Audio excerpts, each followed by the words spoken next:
हाँ तो मेरे शार्क टैंक के नन्हे मुन्नो, तुम्हें ना ये एंजल इन्वेस्टर्स सुनने में बड़ा मजा आएगा, क्योंकि एंजल इन्वेस्टर्स जो है ना ये बड़ा इंटरेस्टिंग टॉपिक है और ये इंडिया में रिसेंटली इंट्रोड्यूस होना चालू हुआ है जब से ये कोविड टाइम्स के बाद एंटरप्रेन्योरशिप और ये सब बिजनेस मॉडल्स इंडिया में निकल के आ रहे हैं and people are trying different things. वहां से ये निकल के आए कि एंजल इन्वेस्टर्स भी एक बार समझा दो। तो सिंपल फंडा है, ये वो बंदा है जो आपके नए स्टार्टअप पे भरोसा करता है। ये वो बंदा है या वो इन्वेस्टर है जिसको लगता है कि तुम्हारे आइडिया में वो दम है कि अगर तुम प्रॉपरली इन चीजों को लेके जाओ, अगर प्रॉपरली इनकी एडवाइस मानो, अगर प्रॉपरली इनके एक्सपीरियंस को यूज करो, जो ये एंजल इन्वेस्टर्स हैं, मे बी तुम्हारा बिजनेस अलग ही लेवल पे बूम हो सकता है। मे बी एक टाइम पे तुम भी जाके पब्लिक इशू कर रहे हो, नहीं तो कम से कम प्राइवेट प्लेसमेंट तो कर ही रहे हो। That is what angel investor thinks about your business. तो हुआ क्या, समझो जरा ध्यान से। An angel investor is an affluent individual who provides capital for a business. एक एफ्लुएंट इंडिविजुअल है, एफ्लुएंट का मतलब समझो एक अच्छा वेल रिकॉग्नाइज्ड बंदा है जिसके पास एक्सपीरियंसेस रहे हैं, किसी कंपनी में बोर्ड ऑफ डायरेक्टर रहा है, नोन बंदा है जो जानता है कि बिजनेस मॉडल्स कैसे वर्क करते हैं, जानता है क्या चीजें फेलियर में कन्वर्ट होती है, जानता है क्या चीजें सक्सेस में कन्वर्ट होती है। वो क्या करता है, provides capital for a business startups and early stage companies. वो बिजनेस स्टार्टअप्स जो होते हैं, जो नए नए स्टार्ट हो रहे हैं, या अर्ली स्टेज जो कंपनीज फॉर्म हो रही हैं, उनमें वो फंडिंग प्रोवाइड करता है। आगे बताते हैं, यहां पे ये सबसे ज्यादा जरूरी है, वरना तुम बोलोगे बाबा जी यही चीज नहीं बताई आपने। यहां पे बोला जाता है भैया having a high risk high return matrix. अब तुम पूछोगे हाई रिस्क हाई रिटर्न क्या हुआ, मैं इसमें एग्जांपल लेना चाहूंगा। अर्बन मंकी करके तुमने सुना होगा, एक ब्रांड जो शार्क टैंक पे आया था। That is a high risk high return matrix company. I don't know whether they are company or not, or they are into a model of a company or not, but हाँ वो best example है because the kind of marketing they are doing it's totally next level. Urban Monkey की अगर मैं बात करूं, and जो उनकी कॉस्ट है वो बहुत मिनिमल है, plus the quality which they are giving is just way too good. But उनके साथ एक प्रॉब्लम है, that is the pricing model. उनका प्राइसिंग कुछ ज्यादा ही हाई लगता है, मतलब मैं अपना पर्सनल ओपिनियन दे रहा हूं। बट हाँ, ये वही स्टार्टअप्स हैं जो कि ये रिफ्लेक्ट करते हैं। अर्ली स्टेज कंपनीज होती हैं हैविंग अ हाई रिस्क, वो काफी बड़ा रिस्क लेके चल रहे हैं, बट साथ साथ में उनके रिटर्न्स भी उतने हाई हैं। यूजुअली इन ये रहा एक्सचेंज फॉर कन्वर्टेबल डेट और ओनरशिप इक्विटी। अब ये जो एंजल इन्वेस्टर है ये क्या कहेगा, हम आपके high risk high return matrix पे बिलीव करते हैं, हम चाहते हैं कि हम आपके बिजनेस में पैसा लगाएं भी, हमें कोई दिक्कत नहीं है, लेकिन बदले में चाहिए हमें ओनरशिप। ऐसा नहीं है कि हम बस वहीं आ जाएंगे आपको हाथ में पैसा रख देंगे। तो भैया यहां पे बदले में बोला कि उनको एक्सचेंज में क्या चाहिए, कन्वर्टेबल डेट चाहिए। तो मुझसे पूछोगे बाबा जी कन्वर्टेबल डेट क्या, डेट सुना है उधारी लोन लेना, कन्वर्टेबल डेट क्या है। तो इस डेट के साथ एक कंडीशन आती है, जो कन्वर्टेबल लिखा है ना भाई, बड़ा सीक्रेटिव टर्म है। कन्वर्टेबल डेट बोलेगा मैं तुम्हें लोन दे रहा हूं, मतलब ये अशनीर ग्रोवर ही कहते हैं ना, क्या नाम है, अशनीर ग्रोवर है ना। इन भाई साहब ने क्या बोला, मैं तुम्हें डेट देने को तैयार हूं, ले लो मेरे से डेट, कोई दिक्कत नहीं है। अब ये डेट जो है ये लेकिन आगे चल के कन्वर्टेबल है। जब पेमेंट की बात आएगी, जब फ्यूचर में ये लोन रीपेमेंट की बात आएगी, तो मेरा पूरा डेट आप रीपे करोगे मुझे इक्विटी देके, मुझे कंपनी में शेयर्स देके। मतलब मैं जैसे ही डेट के रीपेमेंट के टाइम की बात आएगी, उतना जो मेरा अमाउंट है डेट का, लोन का, वो कन्वर्ट हो जाएगा शेयर्स में। मतलब मैं इनडायरेक्टली आपकी कंपनी का ओनर बन जाऊंगा। तो ये होता है इनडायरेक्ट वे ओनरशिप मांगने का। नहीं तो डायरेक्टली ओनरशिप मांग लो इन इक्विटी, सीधे सीधे मांग लो। नहीं तो पहले लोन दो और बाद में बोलो कि जब भी रीपेमेंट की बात आएगी मुझे पैसा नहीं चाहिए, मुझे बदले में उसको इक्विटी में कन्वर्ट करके चाहिए। नाउ फीचर्स की बात कर लेते हैं। फीचर्स में बोला most angel investors are current और रिटायर्ड एग्जीक्यूटिव बिजनेस ओनर्स और high net worth individuals. Ashneer Grover का एग्जांपल मैंने इसीलिए लिया सो दैट तुम ये समझ सको, जैसे भारत पे को ग्रो करके उन्होंने छोड़ दिया, ऐसे ही ग्रोफर्स के बारे में तुमने सुना होगा, बढ़िया ग्रो करके छोड़ दिया।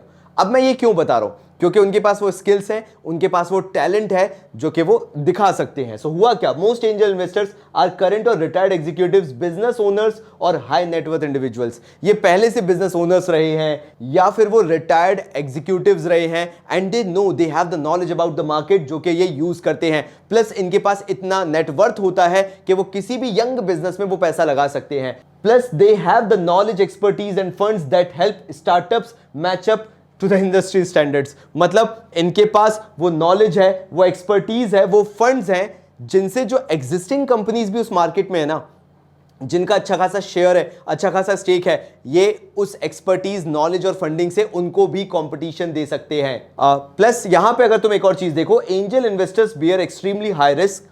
इनके ऊपर रिस्क बहुत होता है, लेकिन जैसे जैसे बिजनेस ग्रो होता है, जैसे जैसे कंपनी का वैल्यूएशन बढ़ता जाता है, and are usually subject to dilution from future investment rounds. जो फ्यूचर इन्वेस्टमेंट राउंड होंगे उनमें उनका शेयर जो है वो कम होता जाता है, बिकॉज कंपनी की वर्थ बढ़ती चली जाती है। मतलब पहले शायद 50 करोड़ में 4% होगा, आज उनका 100 करोड़ वर्थ हो गया होगा, उनका जो भी स्टेक होगा, लेकिन वो शेयर कम होकर 2% या इवन 1% तक रह गया होगा। तो ये उसके अंदर समझाना चाहते हैं। नाउ कोई भी तुम अगर आंसर लिखना चाहो तो ये चीज ध्यान रखना कि एक एंजल इन्वेस्टर का फंडिंग तो सिर्फ एक पार्ट है, और तुम वहीं गलती करके आ सकते हो। तुम्हें क्या लगेगा, ओके एंजल इन्वेस्टर का मतलब फंडिंग मिल गई, फंडिंग मिल गई, फंडिंग मिल गई। नहीं, यहीं पर 99.9% लोग गलती करते हैं कि angel investors are meant for funding. ना बेटा, वो तो एक बहुत छोटा सा पार्ट है, क्योंकि अगर वो पैसा लगाएंगे ना तो वो खरीदेंगे भी उतना ही, मतलब वो निकालेंगे तुमसे उतना ही।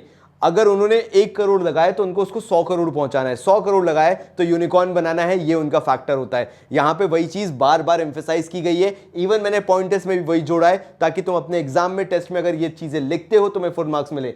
So most angel provides proactive advice. Proactive advice का मतलब क्या है, रेगुलर बेसिस पे, कंसिस्टेंट बेसिस पे वो एडवाइस दे रहे हैं, गाइडेंस दे रहे हैं, इंडस्ट्री कनेक्शंस वो अपने यूज कर रहे हैं। अगर कोई एक स्टोर चेन है उसमें तुम्हारा प्रोडक्ट रखवा रहे हैं, मतलब फॉरेन में तो मैं तुम्हें इतने एग्जांपल्स दे सकता हूं, जैसे जो वो सिक्योरिटी कैमरास वगैरह का तुमने सुना होगा शार्क टैंक में, कैसे वो एकदम से ब्लो अप हुआ था, एक चीप सिक्योरिटी कैमरा जो हर हाउस होल्ड अफोर्ड कर सकता है। सो ऐसे वो इंडस्ट्रीज कनेक्शन यूज करते हैं कि जहां तुम्हारा प्रोडक्ट नहीं भी पहुंच पा रहा था, इवन हैविंग दैट सुपीरियोरिटी के बहुत अच्छा प्रोडक्ट है, बट लोगों को पता ही नहीं है, बिकॉज वो स्टोर चेन्स तक पहुंच ही नहीं रहा है, वहां तक पहुंचाते हैं। And mentoring startups in its early days. और मेंटोर करने का मतलब होता है वही एक प्रॉपर गाइडेंस देना, चीजों को ऑब्जर्व करना, लुक फॉर करना कि कहीं तुम छोटी मोटी गलतियां तो नहीं कर रहे हो, because using your working capital, your fixed capital plays a very vital role in the success of any company. अगर वो मैनेजमेंट सीख गए तुम कि कैसे पैसे को प्रॉपरली यूज करना है, कहां कॉस्ट कट करना मैंडेटरी है, कहां पे वो मार्केटिंग में पैसा खर्च करना जरूरी है, कहां वो एड्स बनाना जरूरी है। जैसे तुमने क्रेड का एड देखा और क्या वायरल हुआ, और क्रेड उसके बाद हर एक बंदे की मोबाइल एप्लीकेशन के अंदर पार्ट बन गया। ये डिसीजंस लेना बहुत इंपॉर्टेंट हो जाता है। अब एक और यहां से बात सुनो, देखो मैंने कितना ज्यादा एम्फेसाइज कर दिया है कि this is what matters the most. भाई ये मेरा फेवरेट है, objective is to create great companies by providing value creation. तुम ये टर्म ऐसे समझोगे ही नहीं जब तक मैं तुम्हारे दिमाग में वो चीज नहीं दूंगा। लाइक तीर्थ, मेरे को जरा वो मैकबुक उठा के दियो बंद करके, I think so video upload हो, because I need to give you that example, वो वैल्यू क्रिएशन क्या होता है। So say for example this is a Mac. मैं जनरली शो नहीं करता, बट मैं तुम्हें बताता हूं कि वैल्यू क्रिएशन क्या होता है। ये मैक है जो होगा एक अच्छी खासी कॉस्टिंग पे होगा। वो बोट के हेडफोन्स उठा, मैंने एक और में बोट के वो हेडफोन्स यूज किए थे। Again telling you what value creation is. एक बात बता तीर्थ, ये कितनी बार गिरते होंगे दिन में, और अपन कितनी गर्मी में से यूज करते हैं? 40 डिग्रीज पे यूज करते हैं। ठीक है, अपने घर में अच्छी खासी गर्मी होती है और अपन रोज तो एसी चलाते नहीं, वरना तुम जैसे लोग सो जाएंगे, है ना। प्रतीक, मैं तेरी बात कर रहा हूं। So why I am telling you the value creation. अब भगवान जाने इस पे जूम करियो जरा, अगर हो जाए तो प्लीज देख, मतलब जूम ना भी हो तो एटलीस्ट ये जो यहाँ पे टेप लगा है वो दिख जाए। दिख, फोकस हो रहा है क्या? बढ़िया, बस थैंक यू। पता है मैंने ये क्यों बताया तुम्हें? ये वैल्यू क्रिएशन है। बोट जैसी कंपनी अगर आज ये वैल्यू क्रिएट करके बैठी हुई है कि हर घर में उसका एक ईयरफोन या हेडफोन तो मिलेगा, there is a reason, because उस कंपनी ने वो वैल्यू क्रिएट कर ली है जहां पे हर बंदा उसको अफोर्ड कर सकता है, उसकी लाइफ में उसकी वैल्यू है। अगर टेप लगा के भी चलाना पड़े तो we are accepting that fact, because उन्होंने वो घर घर value create. Think about what value creation is, forget about anything, सब छोड़ दो। वैल्यू क्रिएशन का मतलब जब एक कस्टमर तुम्हारे प्रोडक्ट को वैल्यू करने लगे, मानने लगे, समझने लगे, और उसे उससे कोई वैल्यू मिलने लगे, वो कंपनी की वैल्यू क्रिएट करता है। चाय में मैं टाइगर बिस्किट डुबो के नहीं खा सकता, मैं ओरियो बिस्किट डुबो के नहीं खा सकता, लेकिन पार्ले जी की स्वाद की बात ही अलग है। That is value creation.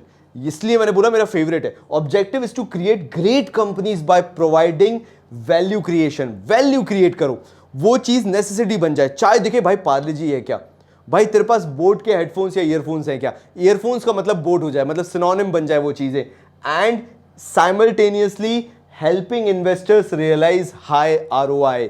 And ये लास्ट पॉइंट बचता है कि साइमल्टेनियसली जब ये सारी चीजें क्रिएट हो जाएंगी, you are getting my point, after all the guidance, after all the monitoring, after everything, high rate of return मिले, हाई रिटर्न ऑन इन्वेस्टमेंट मिले, ये इन्वेस्टर्स को मिलना चाहिए। बट विदाउट ऑल दीज जो मैंने तुम्हें बताया, मेंटोरिंग बोला मैंने तुम्हें, गाइडिंग बोला, प्रोवाइडिंग दैट प्रोएक्टिव एडवाइस ये बोला, तब जाके सबसे लास्ट में आता है कि इन सबके through you have to analyze के हाई रेट ऑफ रिटर्न या रिटर्न ऑन इन्वेस्टमेंट निकल के आ रहा है कि नहीं। But this will be the last thing.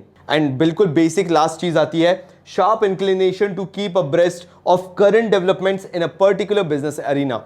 मतलब सीधी बात है, फॉलोअप्स लेना, to keep abreast current developments, हर चीज को पता रखना कि क्या हो रहा है, कौन सा प्रोडक्ट डिजाइन किया जा रहा है, कौन से प्रोडक्ट को मार्केट किया जा रहा है, किस हिसाब से सेल्स निकल के आ रही है। ये सारी चीजों पे एंजल इन्वेस्टर अपनी आई रखता है, नजर रखता है, सो दैट कोई भी डिसीजन अगेंस्ट द बिजनेस ना जा पाए। कोई होमवर्क लेके जाना चाहते हो, सिकोया के बारे में एक बार जरा पढ़ना चालू करना, सो दैट तुम्हें पता चल सके कि जब प्रोफेशनल फंडिंग की बात आने लगती है ना, तो सिकोया का नाम कहां आता है? वेंचर कैपिटल में। ये वेंचर कैपिटलिस्ट होते कौन है? और तुम्हारे दिमाग खुल जाएंगे कि शार्क टैंक ने तो एक पिक्चर चालू की है, अभी पूरी फिल्म बहुत लंबे लेवल पे बाकी है।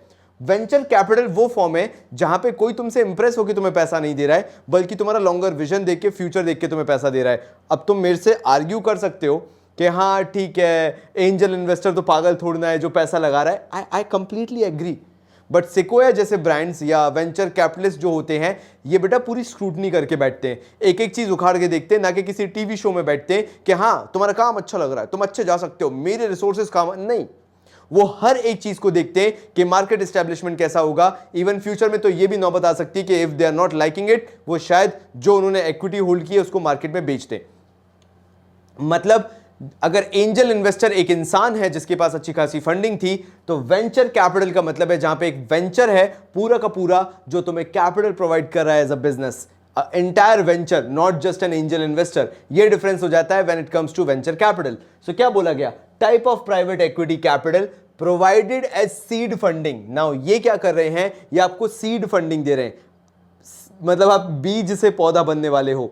ये वो बेसिक इनिशियल फंडिंग आपको देते हैं, इसलिए उसको सीड फंडिंग बोला जाता है, because you are just starting up. This is the first round of investment that you are getting, that is the reason it is seed funding. ये पहला आपका फंडिंग है जो आपके पास आ रहा है eight too early stage.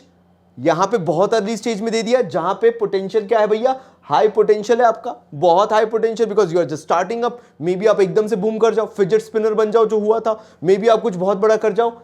High risk भी है, लेकिन हो सकता है मे बी जो प्लान दिख रहा है सिकोया को वो शायद वर्कआउट ही ना करे, ये भी प्रॉब्लम है। So high risk high potential वाली सिचुएशन है।